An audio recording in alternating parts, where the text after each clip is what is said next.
नमस्कार। आप सभी टीओ की परीक्षा की तैयारी करने वाले साथियों को हिंदी राज्य में स्वागत है। तो टीओ की परीक्षा की तैयारी करने वाले तो क्या, ये जो आपका टॉपिक है वर्णमाला, ये वर्णमाला सभी के लिए बहुत ही महत्वपूर्ण है। कोई भी इसको पढ़ सकता है। हमें अपनी हिंदी के बारे में और हिंदी की बारीकियों के बारे में हमें सभी को पता होना चाहिए। हमारी मातृभाषा है हिंदी, सभी को सीखना चाहिए। कितने स्वर हैं, कितने वर्ड आपके व्यंजन हैं, तो हम सभी का ये दायित्व है कि हमें अपनी हिंदी भाषा की जानकारी होनी चाहिए। सभी लोगों को देखना आवश्यक है और सभी लोगों को जरूरी भी है कि ये देखें कि हम वर्णमाला में वर्ड कितने होते हैं और कौन कौन से होते हैं। इससे पहले हम वर्णमाला का एक पार्ट अपलोड कर चुके हैं जिसमें स्वर के बारे में जानकारी दी थी, स्वर सिखाए गए थे आपको। और आज आपका टॉपिक है व्यंजन। बहुत ही महत्वपूर्ण और सुंदर आपका टॉपिक है व्यंजन। हमारी जो हिंदी वर्णमाला है, हिंदी वर्णमाला को दो भागों में बांटा गया, स्वर और व्यंजन। जिसमें स्वरों की संख्या होती है 13 और व्यंजनों की संख्या होती है 39। मूल व्यंजनों की जो संख्या होती है वो 33 होती है, जिसमें से 4 आपके संयुक्त और 2 विक्षिप्त निकल जाते हैं। 4 और 2 6 निकल के तो बचते हैं 33। और ये 6 होते हैं संयुक्त और विक्षिप्त। तो हम आज सीखेंगे व्यंजन के बारे में। व्यंजन को परिभाषित अगर किया जाए तो किस तरह से परिभाषित करेंगे कि वे वर्ड जो स्वरों की सहायता से उच्चारित होते हैं या जिन वर्णों का स्वरों की सहायता से उच्चारण किया जाता है उन्हें व्यंजन कहते हैं। वैसे कोई भी व्यंजन अपने आप में पूर्ण नहीं होता। व्यंजन ये आपका का जो लिखा है इसका मतलब ये है कि प्लस आ। तो स्वर की सहायता से ही हम किसी वर्ड को, ये ध्वनि है, इसमें स्वर जब संयोग हो जाएगा तो बन जाएगा का, जिसका हम उच्चारण कर सकते हैं। तो देखिए, तो व्यंजन को परिभाषित करने के लिए हम लिख सकते हैं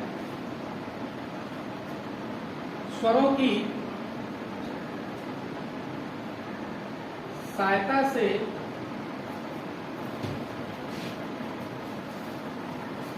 उच्चारित वर्ड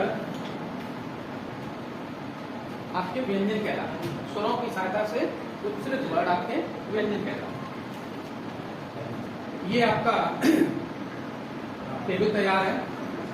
अब यहां पर हम लिखेंगे व्यंजन का, ख, ग, घ, ञ, च, छ, ज, झ, ञ, ट, ठ, ड, ढ, ण। देखो, जो गलतियां करते हैं यहाँ पे बिंदी रख देते हैं, यहाँ बिंदी नहीं होती। और यहाँ जो बिंदी ये है, कुछ लोग यहाँ नीचे बिंदी रख देते हैं, वो नीचे बिंदी नहीं होती। ये जो 2 गलतियां हैं ये अभी आप आगे सभी समझ में आ जाएंगी। इसके बाद आपका त, थ, द, ध, न। ता, था, दा, धा, न। पा, फा, गा, हा और मा।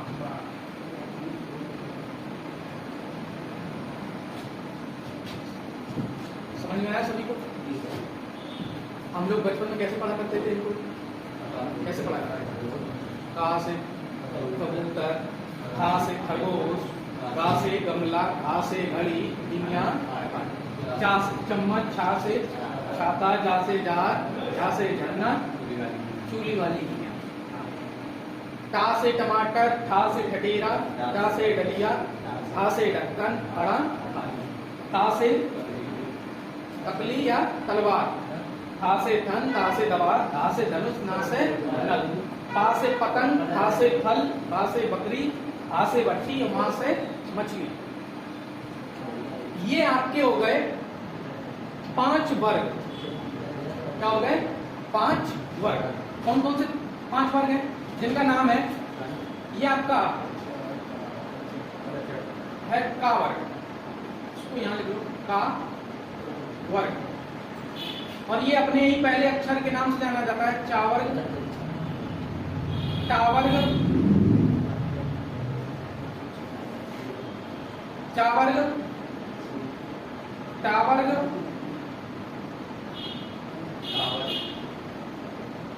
तावर्ग और पावर्ग। ये आपका हो गया। इसके बाद तो चारण स्थान की बात करें तो के, टी, एम, डी, ओ। के का मतलब है,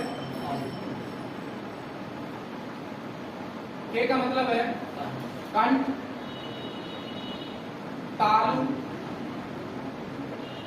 मूर्धा,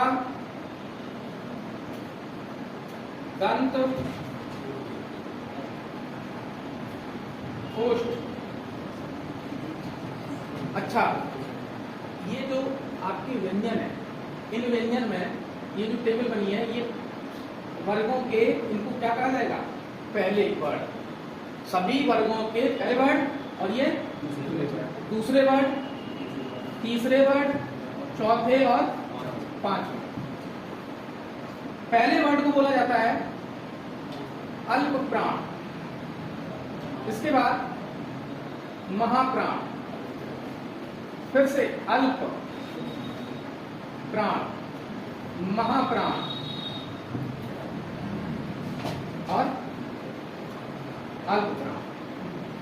अल्प प्राण, महाप्राण, अल्प प्राण, महाप्राण, अल्प प्राण, अल्टरनेट चलेगा। अल्प से शुरू होगा, अल्प वही खत्म होगा। अब हम ये जानेंगे विषम स्थानों पर जो आ रहे हैं वो आपके अल्पप्राण हैं, और सम स्थानों पर जो आ रहे हैं वो आपके महाप्राण, यानी कि दूसरे और चौथे नंबर पे। और 2 ही सम स्थान है भाई। जब प्रत्येक वर्ग में 5 वर्ड हैं, तो 5 वर्डों में आपका दूसरे और चौथे नंबर का है महाप्राण। और हम वर्ड वाला इसी प्रकार लिखेंगे। वर्ड वाला हम लिखते थे पहले कैसे? हमारी लाइन में जितने वर्ड आ गए वो लिख लीजिए, लाइन में नहीं आ रहे तो फिर दूसरी लाइन में लिख लीजिए। का, खा, गा, घा, यहाँ, फिर यहाँ लिखिए चा, चा, जा, झा, और लिखते चले आ रहे हैं। तो लाइन, जब लाइन खत्म होती तब हमारी वर्डों से दूसरी लाइन में लिखा जाता। तो ये क्या है? 1, 3 और 5 विषम स्थानों पर अल्पप्राण, सम स्थानों पर महाप्राण। ठीक, पहले और दूसरे सभी वर्गों के पहले और दूसरे वर्ड जो हैं वो कहलाते हैं अघोष। क्या कहलाते हैं? अघोष। अघोष व्यंजन।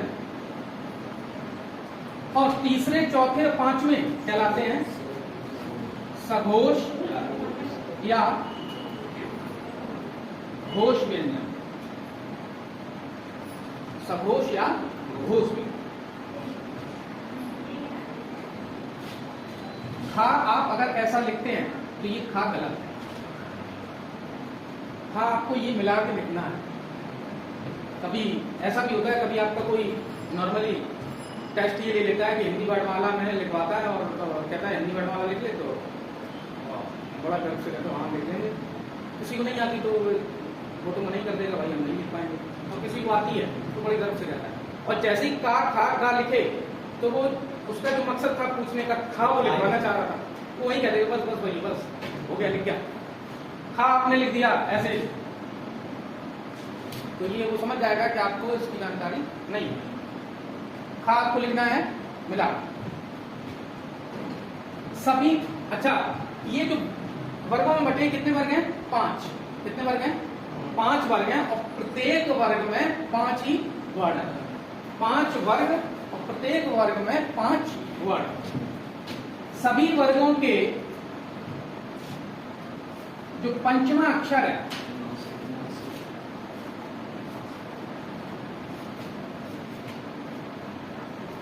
पंचमा अक्षर है जो, वो होते हैं अनुनासिक। अनुनासिक, अनुनासिक। अनुनासिक का संबंध नाक से होता है कि मुंह से? अनुनासिक का संबंध नाक से होता है कि मुंह से? अब पता चला एक ने कहा कि नाक से होता है, भैया अनुनासिक आया तो नाक से होता है। अब नाक से बिना मुंह से कोई वर्ड बोला जा सकता है? मुंह से तो सभी वर्डों का संबंध है। और नासिक में यह है कि नाक पे और जो आ जाता है, नाक के सुर से बोलते हैं, तो अनुनासिक का संबंध नाक मुंह से, नाक और मुंह दोनों से।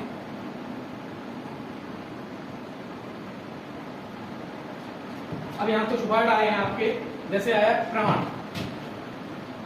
तो प्राण का अर्थ क्या होता है? प्राण का क्या मतलब है? वायु। तो यहां से निकल के आएगा कि अल्प प्राण।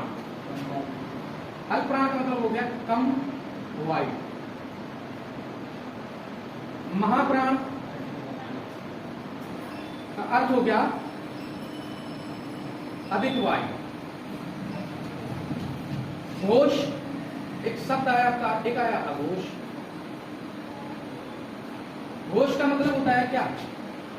गूंज, तारकत्व या कंपन। घोष का मतलब होता है गूंज, जो बोलते हैं किसी वर्ड को बोलने में कितनी अधिक गूंज है। तो जिसमें अधिक गूंज है या जिसमें कम गूंज है, उनको वर्गीकृत कर दिया गया। ये क्या अधिक गूंज वाला है, या तारक इसमें अधिक हो रहा है, या कंपन इसमें अधिक आ रहा है, तो ये आपका सघोष है। इसमें कंपन कम हो रहा है, तो ये आपका अघोष है। कम कम गूंज, तारक या कंपन, ये अघोष हो गया। स्पर्शी व्यंजन कहा जाता है का से मा तक। क्या कहा जाता है? का से मा तक। तो जहां पर 5 वर्ग हैं और प्रत्येक वर्ग में 5 वर्ण हैं, तो ये टोटल हो गए 25। तो स्पर्शी व्यंजन कितने हो गए? 25। इन्हीं स्पर्शी व्यंजन को हम वर्गीय व्यंजन भी कहते हैं। क्या कहते हैं?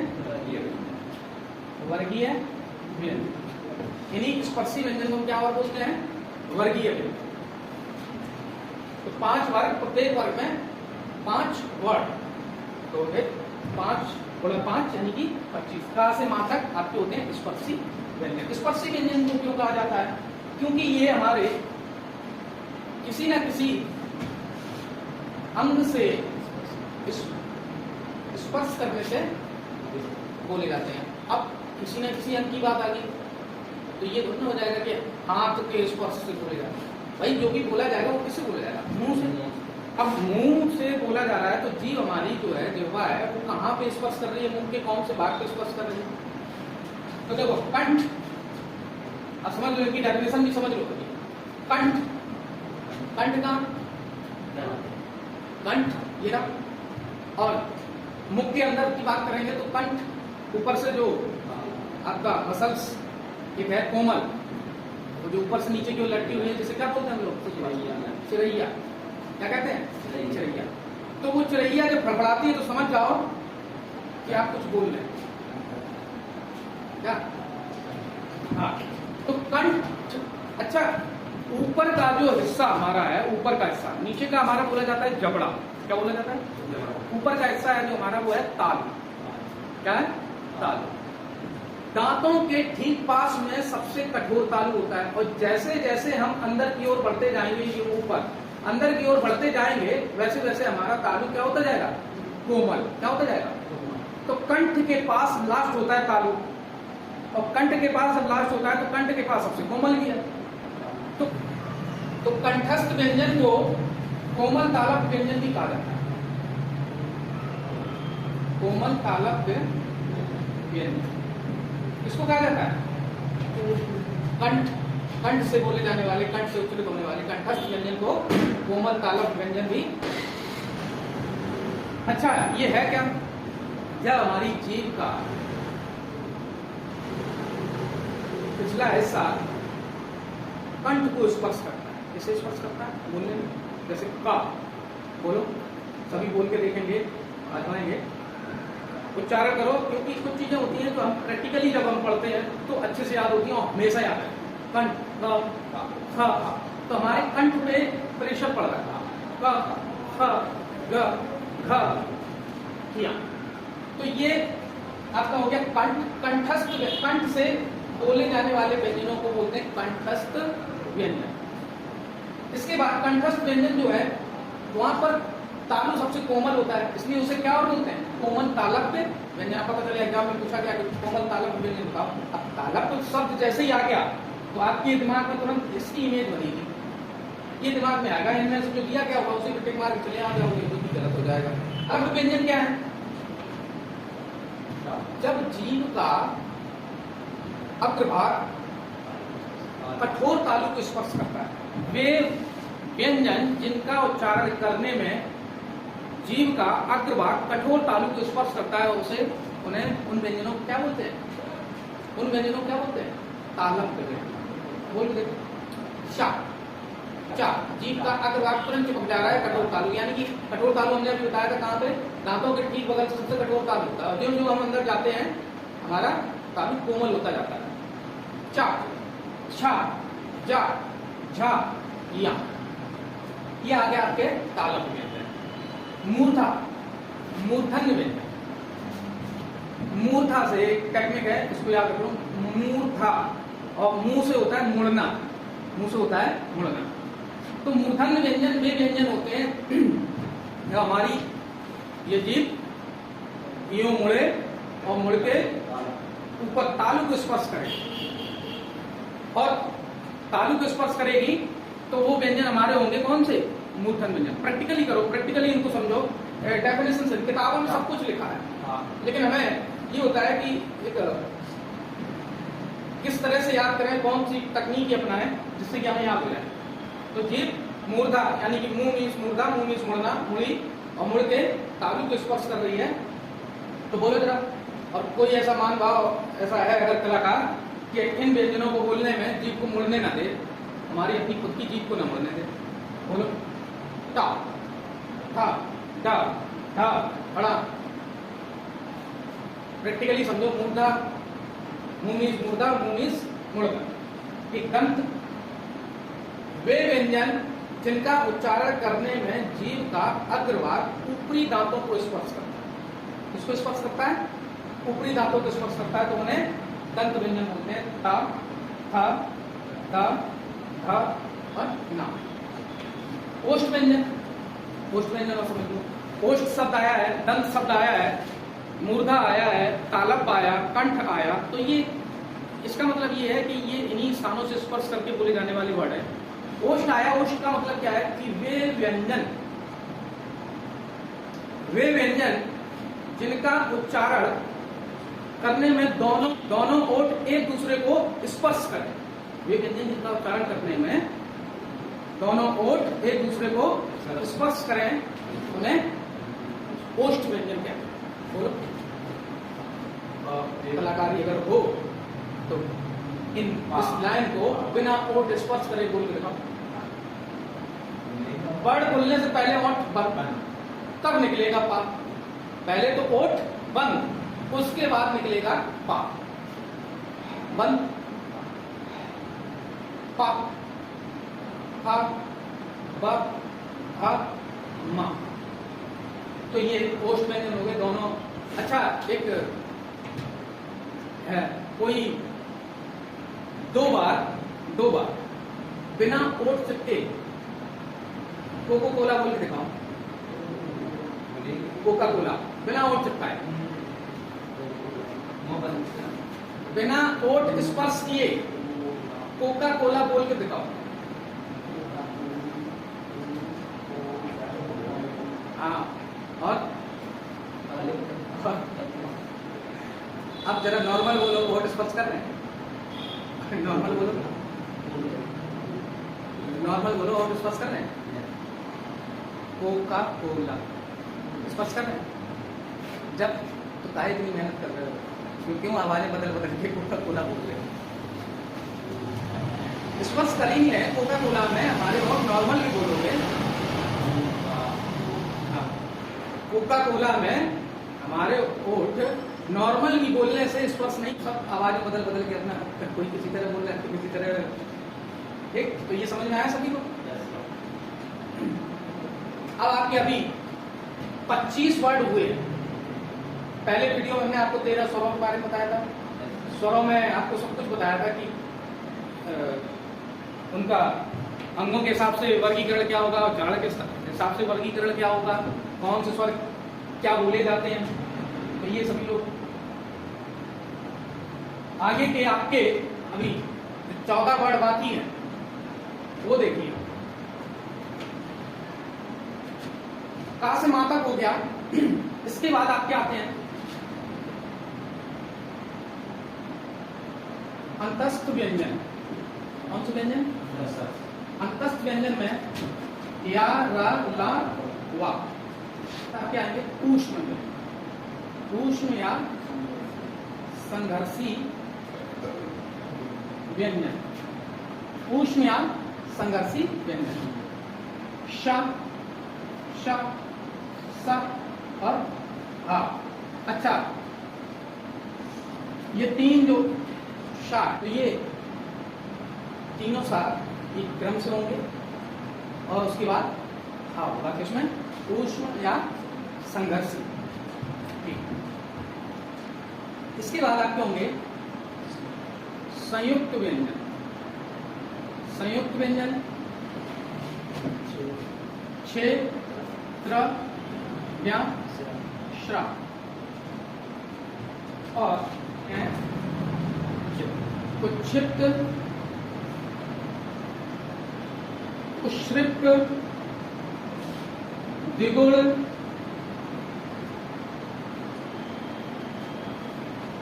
ताड़नजात, संकर,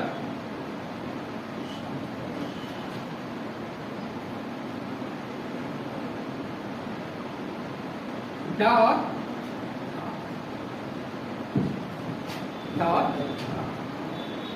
ये इतने नामों से जाने जाते हैं। उच्छिप्त व्यंजन, उश्रिप्त व्यंजन, द्विगुण व्यंजन, ताड़नजात व्यंजन और संकर व्यंजन या संकर पर।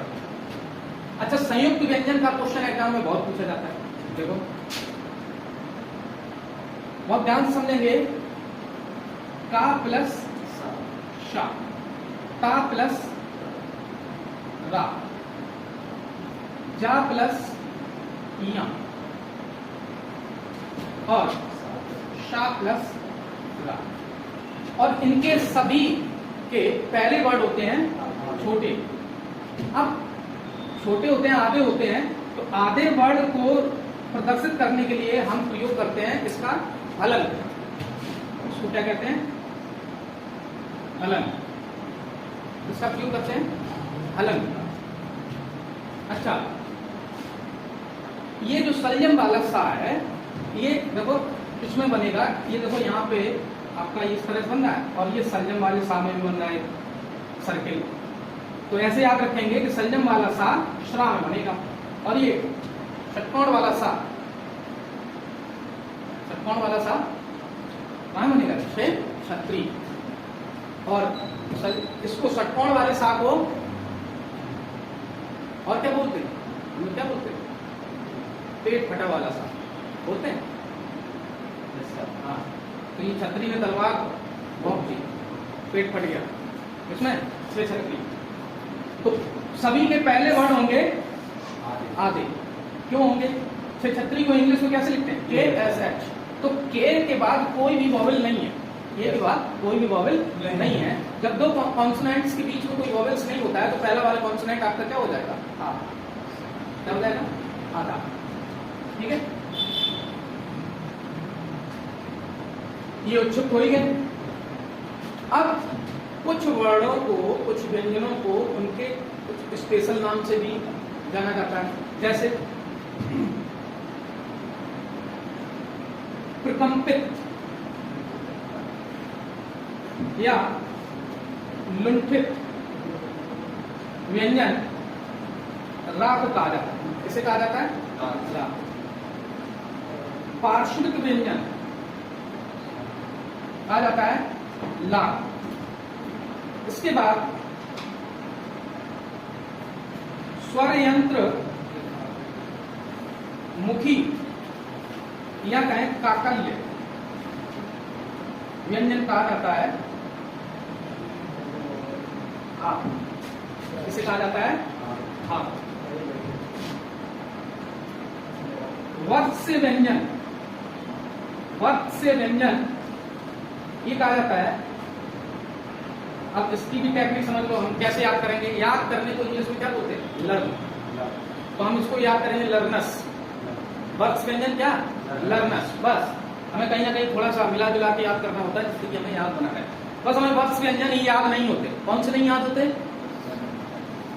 और इन्हें याद भी नहीं करना। वत्स्य व्यंजन याद नहीं होते और इन्हें याद भी नहीं करना। लेकिन ये याद रखना है कि कौन से हमें याद नहीं होते। कौन से याद नहीं होते? वर्ड्स। और याद को इंग्लिश में क्या बोलते हैं? लर्नर्स। सभी को समझ में आया? याद नहीं करना है, क्या करना है? लेकिन इतना याद रखना है कि कौन सा, इतना तो याद रखोगे कि कौन सा हमें याद नहीं करना है। और याद को इंग्लिश में क्या बोलते हैं? हाँ, लर्नर्स।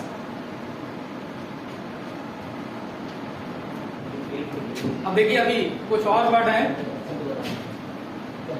दंतोष्ठ। दंतोष्ठ किसे कहा जाता है? वाक। दंतोष्ठ किसे कहा जाता है? वाक।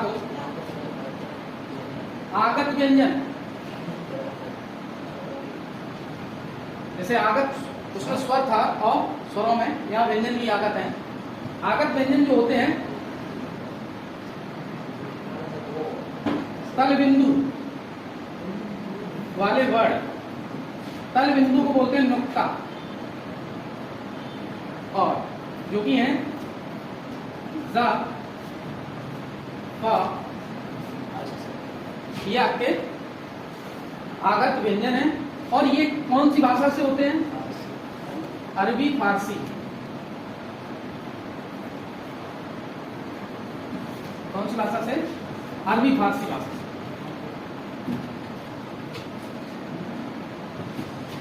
अच्छा, अब आपका एक शब्द है स्पर्श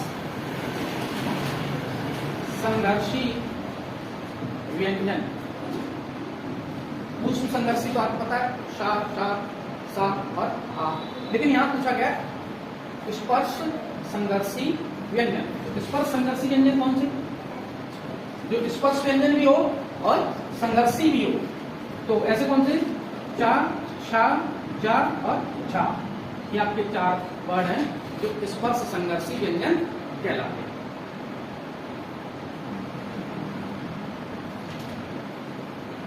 अच्छा, एक बहुत ही महत्वपूर्ण वर्णमाला की बहुत महत्वपूर्ण चीज, हिंदी वर्णमाला का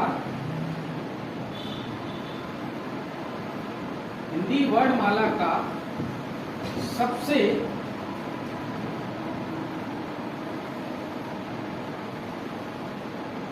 आखिरी वर्ड।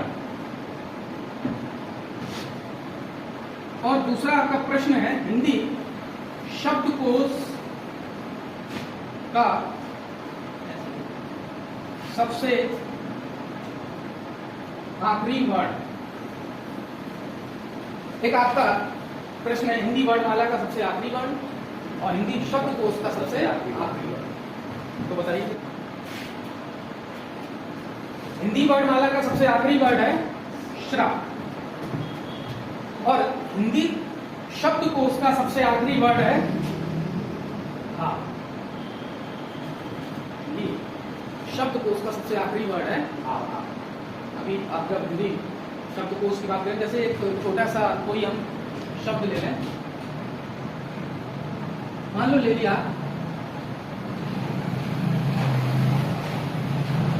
राहुल। तो राहुल का जब हम वर्ण विच्छेद करेंगे तो क्या होगा? आधा रा, क्या होगा? आधा रा, बड़ा आ, आधा हा, आधा हा, प्लस आ का ला और प्लस आ।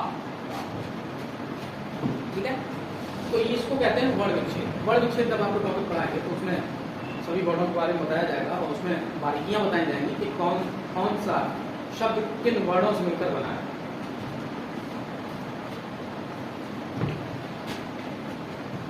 तो यहाँ दंतोष्ट क्या हो गया आपका? वाह। आगत व्यंजन तल बिंदु वाले वर्ण, तल बिंदु को बोलते हैं नुक्ता, ज और फा। अरबी फारसी। स्पर्श संघर्षी व्यंजन, स्पर्श भी हो और संघर्षी भी हो, चा छा जा टा। हिंदी वर्णमाला का सबसे आखिरी वर्ण श्रा और हिंदी शब्दकोश का सबसे आखिरी वर्ण। अब आपको एक डाउट ये होगा कि हमने अभी हिंदी वर्णमाला में श्रा को तो सबसे लास्ट में पढ़ाया, लेकिन उससे भी बाद में हमने पढ़ाया उच्छिष्ट व्यंजन, द्विगुण व्यंजन। उच्छिष्ट व्यंजन और द्विगुण व्यंजन जो है वो टा वर्ग में जो डा और ढा आता है तो उसका स्थान उसी के बाद में है। डा के बाद द्विगुण का डा और ढा के बाद द्विगुण का ढा, डा ढा ढा ढा। तो ये आपके वहां पे स्थान है उनके द्विगुण के। द्विगुण का स्थान स्पर्शी व्यंजन में है। तो हिंदी वर्णमाला का सबसे आखिरी वर्ड क्या है? श्रा। और हिंदी शब्दकोश का सबसे आखिरी वर्ड है हा। पहले लिखेंगे अघोष व्यंजन और इसके बाद में लिखो सघोष व्यंजन। और दूसरा हमारा पॉइंट है वो है अल्पप्राण और महाप्राण। अल्पप्राण और महाप्राण। तो अघोष में आपके कौन से वर्ड आते हैं? सभी वर्गों के पहले और दूसरे। सभी वर्गों के पहले और दूसरे। ये तो सबको समझ में आ गया होगा पहला दूसरा क्या है। आपके जो वर्ग 5 वर्ग आपको पढ़ाए गए अभी तो उसी के पहले और दूसरे। तो यहां क्या आ जाएगा? तीसरे, चौथे और पांचवें। सभी वर्गों के तीसरे, चौथे और पांचवें। अच्छा, अघोष में आपके जो और भी आपके वर्ड हैं, ऊष्म व्यंजन है और आपका अंतस्थ व्यंजन है। तो ऊष्म व्यंजन आपके कहां जाएंगे? अघोष में। लेकिन उसमें से आपका एक छूट जाएगा हा। क्या छूटेगा? हा। यहाँ आपके सभी आ जाएंगे अंतस्थ व्यंजन। कौन कौन से? या, रा, ला, वा और आ भी आ जाएगा यहाँ।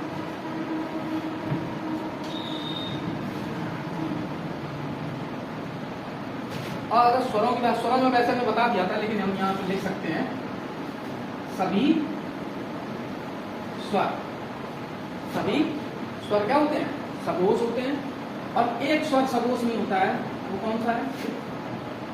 जो हम 11 स्वरों की बात कर रहे हैं, 11 के 11 स्वर क्या होते हैं? सघोष। अल्पप्राण महाप्राण इसको देख लीजिए। अल्पप्राण सभी वर्गों के कौन कौन से? पहले, तीसरे, पांचवें और महाप्राण में दूसरे, चौथे। अच्छा, अल्पप्राण का मतलब कम वायु। अल्पप्राण का मतलब कम वायु। तो इसमें और कौन प्राण में आपका 1, 3, 5 और अंतस्थ। और महाप्राण में 2 और 4। और ये 2, 4 क्या है? सभी जो वर्ग हैं, स्पर्शी व्यंजन है, उनका दूसरा और चौथा वर्ग। यहाँ उच्छिष्ट व्यंजन का डा, डा